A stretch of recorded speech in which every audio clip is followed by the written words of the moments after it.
누가복음 8장 4절부터 15절까지 말씀 우리 함께 봉독하도록 하겠습니다. 시작.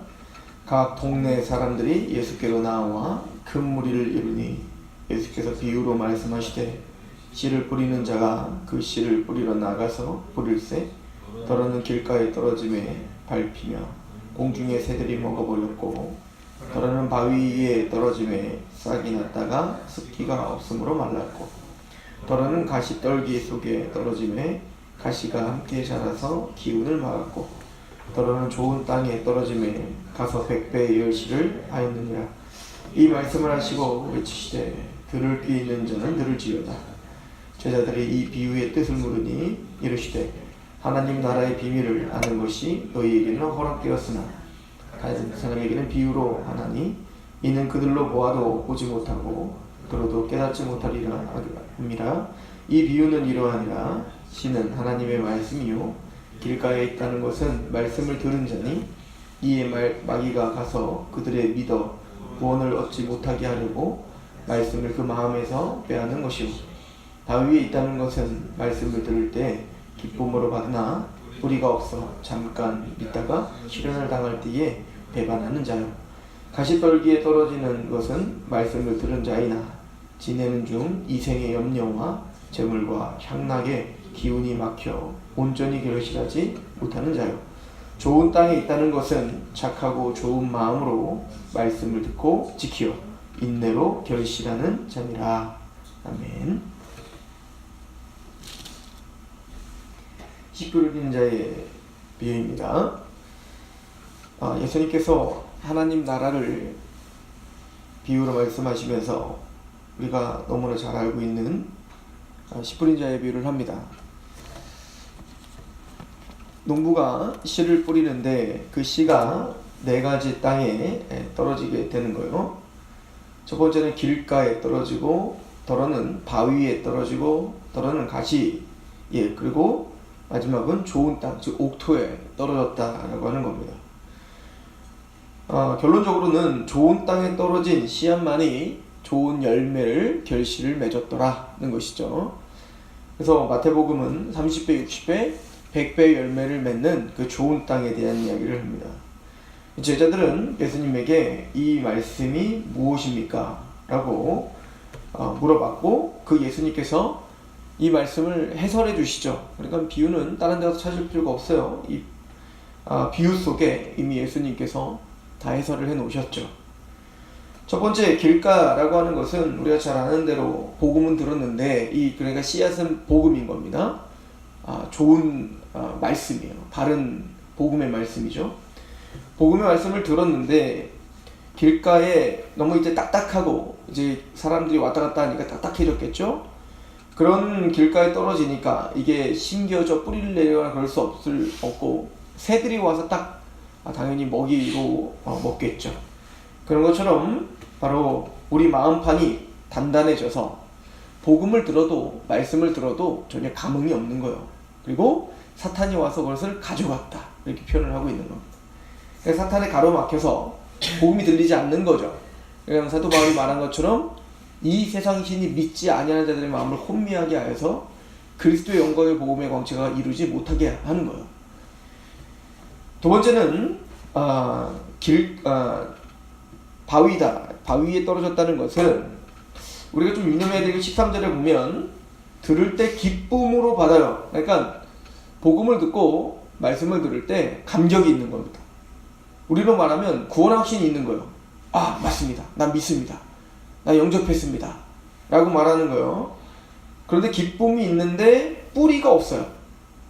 그래서 잠깐 믿다가 시련을 당할 때에 배반하는 자로. 그러니까 믿음이 있는 것 같아요. 감격이 있어요. 눈물도 있어요. 감동도 있어요. 그런데 고난이 오니 믿음을 저버리는 겁니다. 거짓 구원의 확신이죠.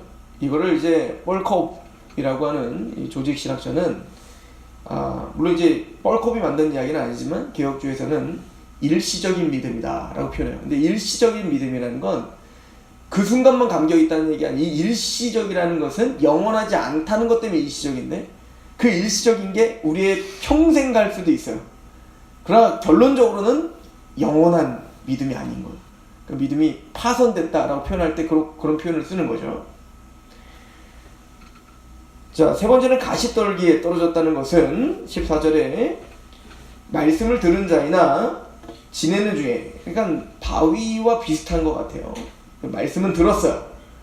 그런데 이 바위는 고난, 그러니까 마태복음은 이거를 해가 떠서 타버렸다라는데 바로 고난이 왔을 때, 고통이 왔을 때 다 시련이 왔을 때 버리고 도망가는 거예요. 근데 이 가시떨기는 염려와 이생의 염려와 재물과 향락의 세상의 유혹입니다. 그죠? 그러니까 성경을 보면 사탄이 우리를 공격하는 두 가지가 있어요. 하나는 핍박과 두 번째는 유혹입니다. 이 계시록도 이제 그 7교회가 쓰러지고 그 흔들리는 데는 두 가지거든요. 핍박과 유혹. 그러니까 우리에게도 이 복음을 가리고 또 복음에서 떠나게 하려고 하는 사단의 어떤 그 전략 중에 바로 핍박, 이게 바로 바위 위에 떨어진 것이고요.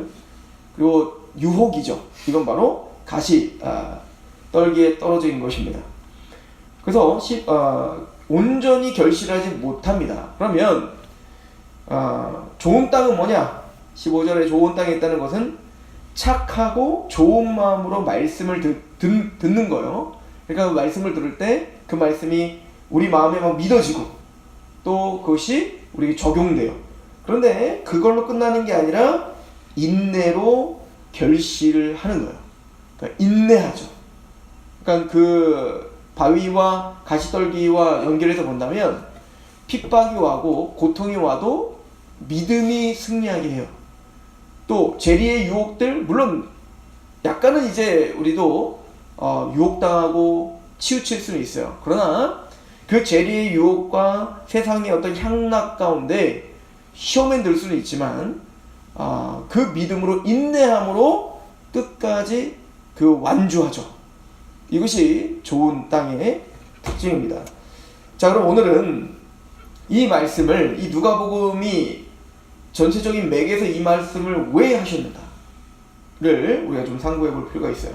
자, 그러면 그 좋은 땅 또 인내를 결실하는 자들은 누구인가? 이에 대해서 모형들, 모델들을 우리에게 주셨는데 그게 지금까지 앞에서 설명한 가난한 자들인 겁니다. 그래서 그 대표적으로 그 결실은 무엇이냐면 바로 향유 부은 여인과 또 예수님이 십자가에 죽고 부활할 때까지 예수님과 끝까지 함께 했던 자가 누구예요? 바로 그 여인들이에요. 그래서 8장 1절부터 3절 보세요. 그 후에 예수께서 각 성과 마을에 돌아다니며 하나님 나라를 선포하시며 그 복음을 전하실새 12제자가 함께하였고 또한 악귀를 쫓아내심과 병고침을 받은 어떤 여자들 곧 7귀신이 나간 자 막달라 마리아인이라 하는 마리아와 헤롯의 총지기 구사의 아내 요한나와 수산나와 다른 여러 여자가 함께하여 자기들의 소유로 그들을 섬기더라. 자기들의 소유로 예수를 섬기고 있다는 것. 왜 이 사람들이 예수님을 섬기죠? 사탄이 내어 쫓김을 당했고 병고침을 당했고, 이건 앞에서 다 설명했어요. 우리가 바로 그런 병자들입니다. 우리가 바로 나병 환자, 우리가 바로 열병 환자, 우리가 보지 못하고 듣지 못하는 자들이었는데 예수님의 전적인 은혜로 우리가 정결케 되었고 보게 되었고 듣게 되었고 하나님의 은혜로 그 십자가의 은혜를 경험한 거예요. 그걸 뭐라고 결론적으로 얘기하냐면 7장에 이제 그 향유 부은 여인을 이야기하면서 이 여인의 특징은 뭐예요? 죄가 많은 여인이었어요. 그래서 예수 그리스도로 말미암아 죄 사함을 받았다는 겁니다. 그래서 울며 자신의 머리털로 예수님의 발을 닦으며 그 앞에서 예수님을 갈망하고 있는 그 여인의 마음, 이것이 바로 하나님의 복음을 온전히 들은, 그래서 복음이 적용된 하나님의 백성됨이에요. 그래서 이 여인들은 어찌 보면 제자들은 일시적인 믿음인 것 같죠. 지금 예수님을 따라다녀요. 두 가지예요. 가는 많은 무리들이 있어요. 오병이어이 저 베풀입니다. 그랬더니 많은 사람들이 예수님이 와 메시아다로 따라다닙니다. 그런데 나는 너에게 줄 떡이, 너에게 줄 빵은 이게 아니야, 나야. 그랬더니 많은 사람이 다 떠나죠. 재리의 유혹, 이 생의 유혹에 따라 다 떠나는 거예요. 왜? 내가 원하는 메시아는 이 땅에서 빵 주는 메시아거든요. 이 땅에서 재리의 유혹을 채워주는 메시아거든요. 그런데 그걸 채워주지 않고 죽는다고 하니까 그 모든 무리들은 예수 십자가에 못 박으라는 거 아니에요? 가시떨기죠. 그리고 제자들 보십시오. 제자들 예수님을 다 따르는 것 것처럼 하자면 예수님 십자가에 다지고 너희는 나를 따르는 자기 십자가를 지고 따로 고난을 져야 돼 라고 했더니 다 떠난 거 아니에요? 바위에 떨어진 거죠. 그러나 이 여인들은 예수님의 십자가와 부활까지 가장 먼저 증인이 됐던 사람들이 이 여인들이에요. 그래서 누가복음 23장 49절에 보면 갈릴리로부터 따라온 여자들도 멀리 서서 예수님의 십자가를 계속 쳐다보고 있는 게 마지막까지 쳐다보고 있는 게 이 여인들이고요. 또 누가복음 24장 20절에 보면 예수님이 부활했을 때 가장 먼저 그 예수님의 부활을 증거한 것도 바로 이 여인들입니다. 바로 이 여인들은 죄사함을 받고 그 눈물을 흘리며 머리털로 그 예수님의 발을 닦았던 그 여인들, 그리고 끝까지 인내의 그 믿음의 경주를 했던 이 여인들이 바로 좋은 밭인 겁니다. 그렇다면 어떻게 이들이 그렇게 좋은 밭이 됐을까? 어떻게 이들이 그렇게 마음이 이렇게 주님을 향한 끝까지 견주할 수 있는 믿음이 있었을까? 여러분들 잘 생각해 보십시오. 밭은 스스로 기경할 수 없어요. 누군가가 기경해 줘야 되는 거예요. 특별히 지금 이 씨 뿌리자는 농부입니다. 그러면 좋은 밭은 누가 기경한 거예요? 농부가 기경한 거예요. 이걸 이렇게 표현하는 겁니다. 9절 보십시오. 8절에 더러는 좋은 밭에 떨어짐에 나서 100배 결실을 하였느니라. 이 말씀을 하시고 외치되 들을 귀 있는 자는 들을지어다 라는 말입니다. 들을 귀 있는 자가 있어요. 그게 누구입니까? 9절 제자들의 이 비유의 뜻을 모르니 이르시되 하나님 나라의 비밀을 아는 것이 너희에게는 허락되었으나 다른 사람에겐 비유로 하나니 이는 그들을 보아도 보지 못하며 들어도 깨닫지 못하게 하려 함이니라 라고 말했다고요. 우리 마태복음 13장을 가셔서 좀 정리해 봅시다. 마태복음 13장입니다. 마태복음 13장이 좀 더 자세하게 우리에게 설명을 해주고 계시죠. 13장 11절 보세요. 대답하여 이르시되 천국의 비밀을 아는 것이 너희에게는 허락되었으나 그들에게는 아니 되었나니 무릇 있는 자는 받아 넉넉하게 내되 없는 자는 그 있는 것도 빼앗기리라. 그러므로 내가 그들에게 비유로 말하는 것은 그들이 보아도 보지 못하며 들어도 듣지 못하며 깨닫지 못함이라. 그러니까 지금 보지 못하는 사람, 듣지 못하는 사람, 나병 걸린 사람, 그냥 본다고 하니 그들이 못 보는 자고요, 안 보인다고 하니 그들이 보는 자예요. 이게 나중에 요한복음에서 예수님이 하시는 얘기거든요. 그러니까 이 바리새인과 서기관들, 지금 바리새인과 서기관들과 이 여인들과 가난한 자들과 병든 자들이 계속 지금 이렇게 서로 지금 뭔가 대적하는 듯이, 대적? 뭔가 병이 뭐라고 하죠? 이 대치점에 있는 것처럼 계속 우리에게 소개되지 않았습니까? 자, 그러면서 뭐라고 하냐면 14절에 이사야의 예언이 그들에게 이루어졌으니 일러스되 너희가 듣기는 들어도 깨닫지 못할 것이요 보기는 보아도 알지 못하리라. 이 백성의 마음이 완악하여져서 그 귀는 듣기에 둔하고 눈은 감았나니 이는 눈으로 보고 귀로 듣고 마음으로 깨달아 돌이켜 내게 고침을 얻을까 두려워함이라 하였다. 그러나 너희 눈은 봄으로 너희 귀는 들음으로 복이 있다. 이게 복이라는 거야. 그러니까 그들이 보아도 보지 못하고 들어도 듣지 못하는 것, 그들이 강팍하게 된 것은 우연이 된 게 아니라 그렇게 되도록 돼 있다는 거예요. 그러나 너희는 보고 있고 듣고 있는 것 그 자체가 그러므로 너희는 복이다 하는 거예요. 복이라는 거예요. 너희들이 한 게 아니라는 얘기인 겁니다.